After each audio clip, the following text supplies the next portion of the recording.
Are you about to do the IELTS exam and are wondering how to do the essay? Well, then you must watch this video to learn how to write an essay efficiently.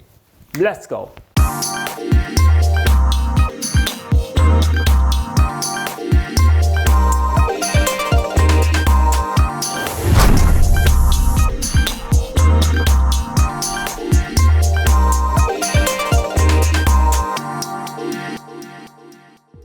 Hi, this is Robert. I'm a Cambridge and IELTS examiner, and on English 360 we do videos so you can learn English better and faster and get that high band.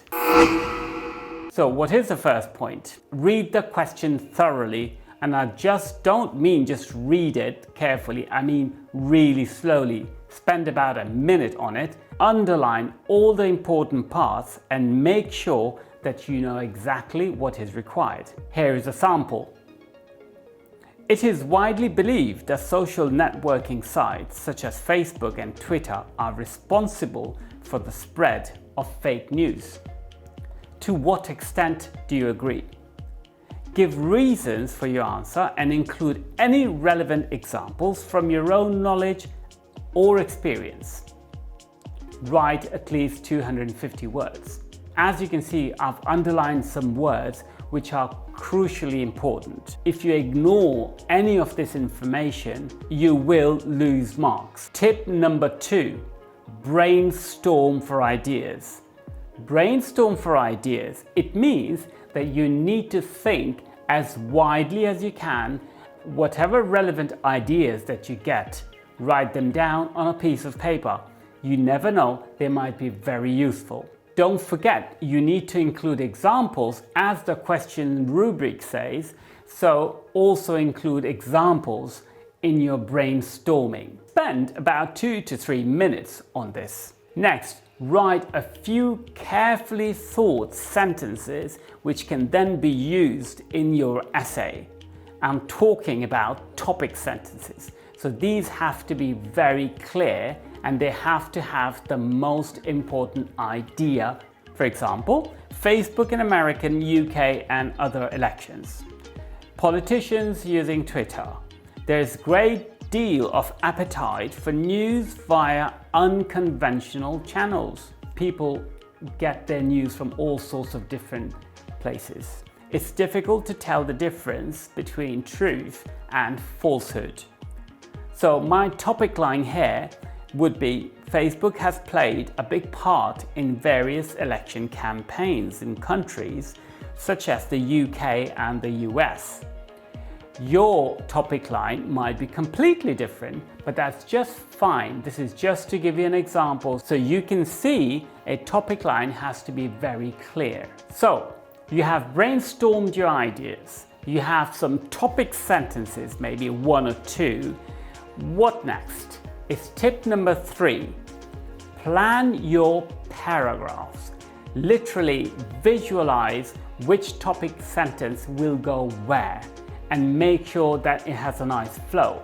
So you'll have an introduction, first paragraph after the introduction, the second or the third, depends on how much you want to write, and then the conclusion. You literally have to have that plan laid out on a piece of paper. Just imagine you're building a house and you have to have all the structure in place before you lay the first brick. That's exactly what you need to think, because later on when you're writing the essay, all this structuring will ensure that you have a nice cohesive flow to the essay. You should also figure out how many paragraphs you're going to need in this particular essay. So if you're going to need 4, then make sure you're not going to change your mind afterwards, because once the structure is finished, that's done. You have to move on to the writing phase. Which reminds me, tip number 4, prepare an introduction. You don't want to be talking about the main points in the introduction because you will burn them out. You need that material for later on. So what you can do in introduction is talk about the topic from a wide angle, from broad perspective. You may want to mention perhaps how the past used to be different. or simply how long this situation been going on. So here's the sample introduction. See how I have not talked about any of the main points and just mentioned the topic in general terms. Since the advent of social media, the big tech influence has slowly been growing relentlessly, and now the chickens have come home to roost. Never did the government take responsibility, and the void they left was quickly filled by the likes of Facebook and Twitter. It follows, therefore, that they call the shots, and it comes as no surprise that news is the first victim. So you might not agree with the paragraph I've written, that's perfectly fine. Yours might be totally different, but nonetheless, the basics are that you talk about the topic in general terms. The effect of this is the reader knows what you're going to be talking about next. So you've introduced the topic and the reader will not be confused. Notice also how clear my point of view is. I'm not dawdling, I'm stating my point of view at the outset without any hesitation. Tip 5. Your paragraph, which includes topic sentence, may have a structure such as this one, which seems to work with most people. So if you're not sure about what structure to adopt, this might just do the trick for you. You stick with this and you won't go wrong. So first and foremost, you have the topic sentence. Topic sentence for your main paragraph. It must convey the main idea elicited in the rest of the paragraph. It must have a clear voice. You can't be confusing. You need to show the examiner or any reader exactly what you think. So here is the time you need to write a strong topic sentence. Then the next line will be the explanation of what the topic sentence means. Perhaps you need to add more meat to the bones.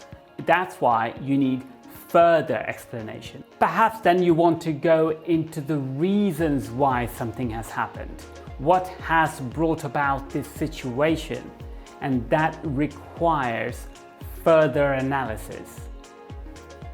And lastly, but not least important, are the examples, either from your knowledge or from your experience. So make sure that you add that example at the end. Tip number 6, ensure that you express your opinion clearly.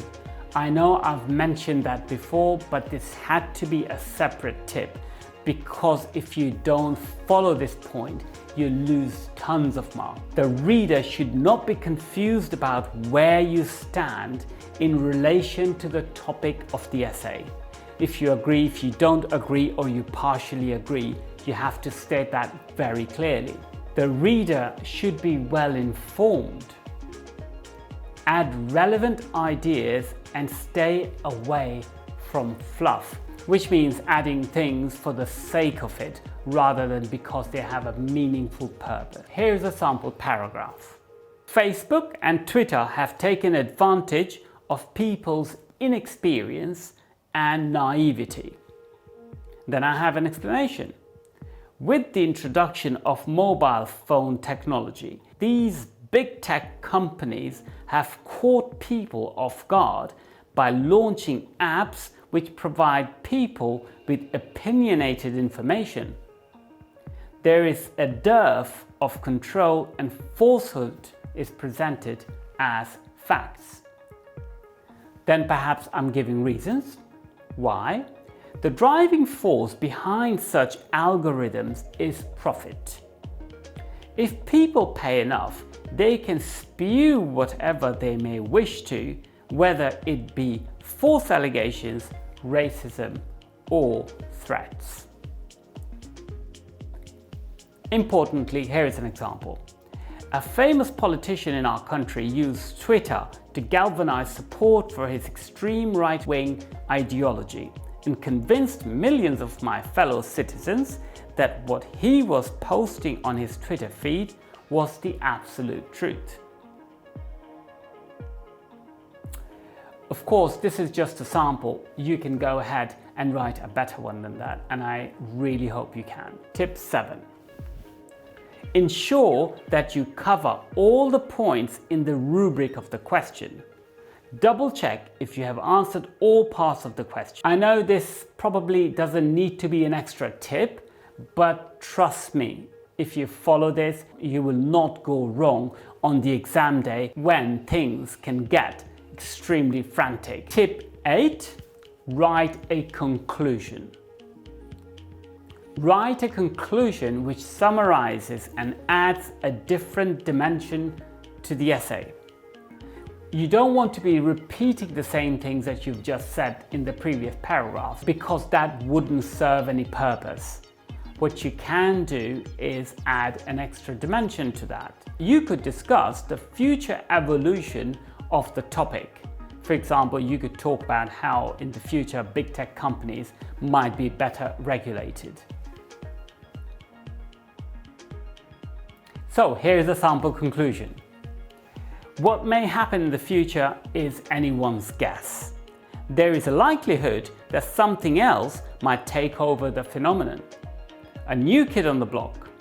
In the meantime, we need to bite the bullet and be on our guard about what we read or hear on social media networks.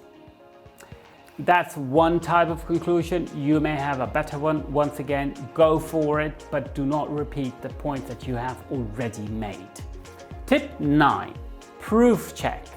You don't know how many essays have spelling mistakes, and those are the kind of spelling mistakes that students can easily avoid and raise their band. So read through your essay line by line and watch out for the kind of spelling errors that you normally make, because people tend to repeat those. But unless absolutely necessary, do not make any substantial changes to the structure. It's too late now. Point 10, tip 10, tip 10, tip 10. Add a title. What is a person without a head? A dead corpse. Right. What is an essay without a title? Well, not very good. So add a nice title, something catchy, something which looks good, and you will get that extra bit of credit for that. So I really hope you enjoyed this video, and I hope this will help you to write essays better. Leave a comment if you have a question. Watch this video about important tenses to be used in IELTS writing exam. It is extremely useful because it goes from the simplest of the tenses to the most complicated. So thanks for watching the video. Like the video if you enjoyed it, share it with your friends who are doing the IELTS exam, and subscribe to our channel. Hit that notification button because every week we release content that is useful for our students. So make sure you're on the ball. Goodbye for now and peace.